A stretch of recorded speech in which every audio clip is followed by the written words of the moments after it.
world has gone crazy for media that comes out of Korea recently.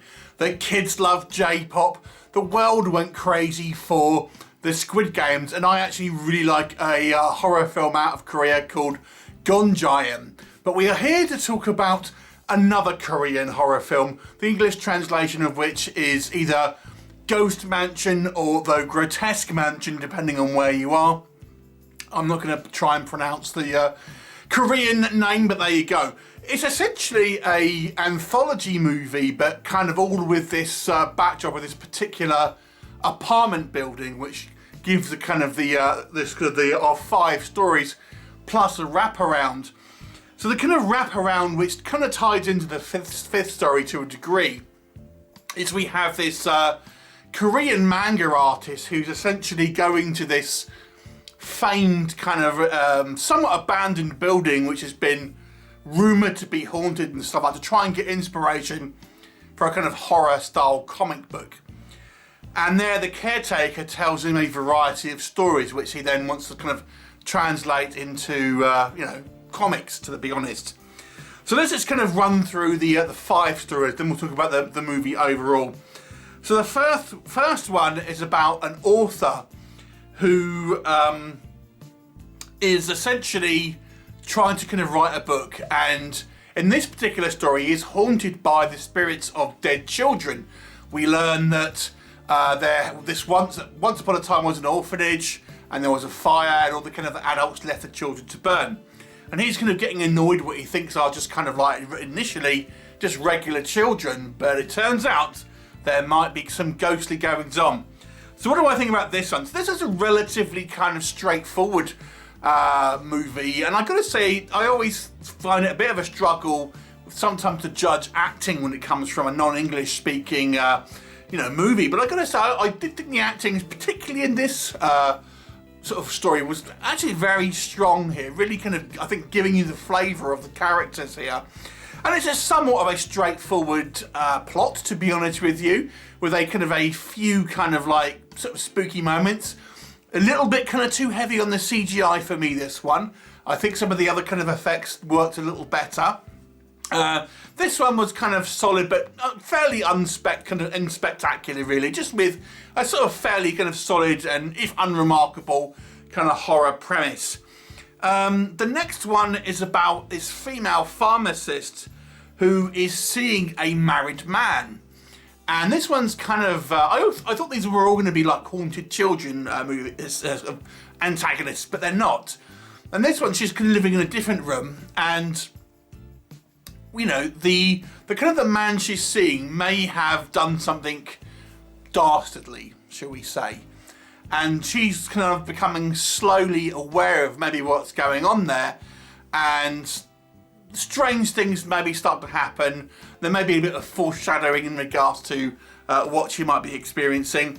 This one was quite a neat idea. It wasn't particularly kind of a scary movie as such, but it was kind of somewhat macabre, is the best way I would describe it.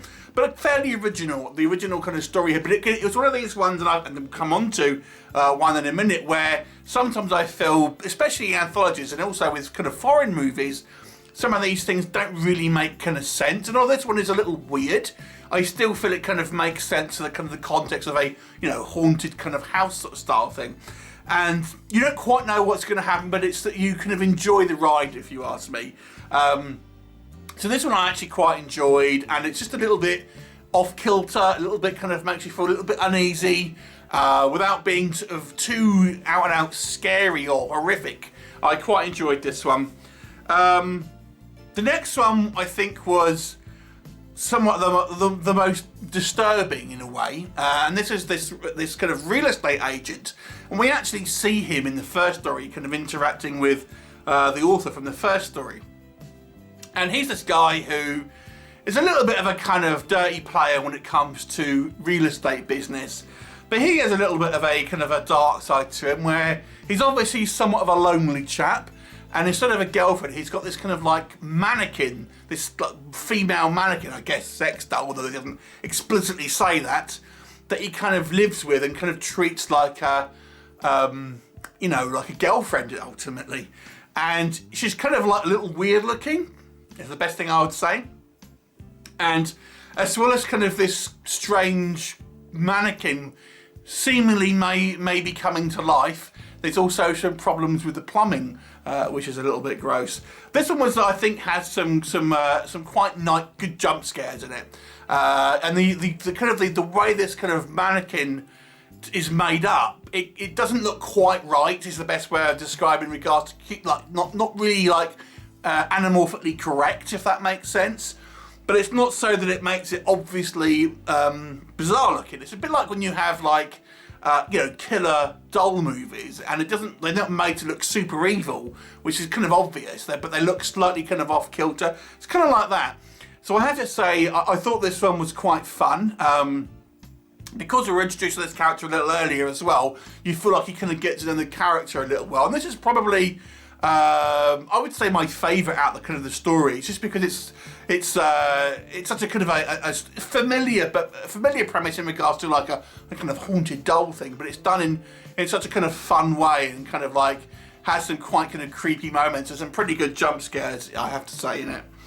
And then we have the fourth story, and this to me was the weakest one because it didn't really make sense, I didn't think, where we have this student who returns to Korea after studying abroad, and he kind of visits his friend who is living in this apartment and kind of wants to stay with him. But when he goes to his friend's apartment, it's covered in kind of like mold, and he's kind of got all these kind of sores all over his face, all his food's rotten, and he can't quite understand why he's kind of living in what he assumes is kind of squalor. And he tries to kind of clean up, but ends up kind of angering his friend. But it seems like this friend may have a bit more of a secret about what's kind of going on. I think some of the aesthetics in this one look quite cool, and I think without kind of over explaining our student who comes to visit, you get the idea he's kind of like, doesn't really have all that many friends, stuff like that. So I think the movie does a good job in sort of telling you these things without kind of over-explaining it. The problem, I think, with this particular film is it doesn't really make a lot of sense to me about, again, without spoiling anything, what actually happens.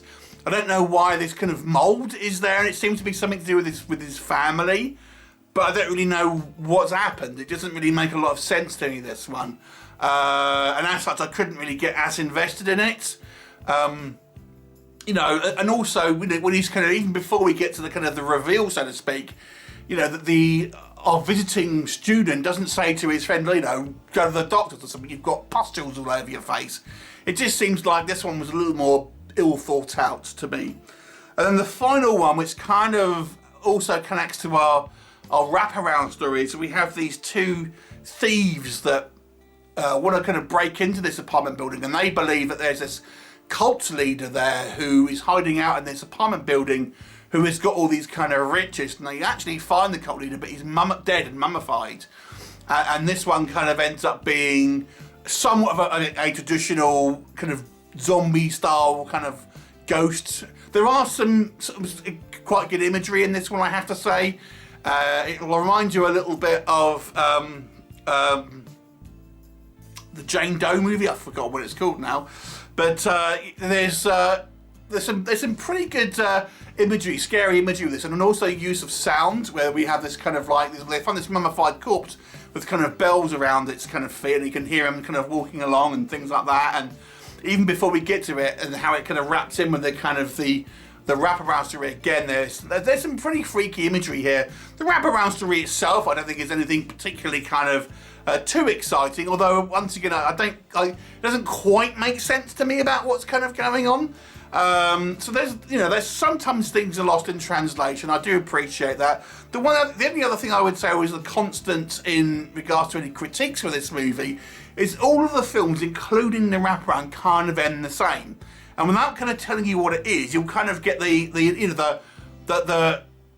climax moment, and then it ends. And I'm thinking, I would like maybe one to be a little different here, but they don't. They all kind of end the same, to be honest. And you feel like you more or less end up at the same place with every single story. The quality overall, I would say, is fairly good. It's only the kind of the CGI in the first story with the children I thought was a little weaker. All of the other effects I think look pretty good. I think the performances all looked very good. I mean, this is certainly no mansion. Let me put up that the set design and the location shooting here, the decrepit old apartment building, I think looks great. It does look kind of like quite kind of spooky. Overall, I think it's a pretty good horror film. There's some genuine kind of scares there. It relies a little bit too much maybe on jump scares. It does go into the kind of the typical kind of horror tropes. I've said this many a time, where a camera is kind of looking in the foreground and we'll see like a ghost behind them. When they turn, it's gone. It's like, well, who's that ghost appearing for? Yes, it's us to the audience, but it does not make any sense narratively. So there's a few kind of typical things that happen in this movie, but overall I would say it's an above average horror film with some genuinely kind of creepy moments, some pretty good jump scares, and some great production design. I'll give this one a 6 out of 10, a slightly above average score for me. Have you seen it? What did you think of it? Leave me a comment and I'll look forward to seeing you next time. Bye for now.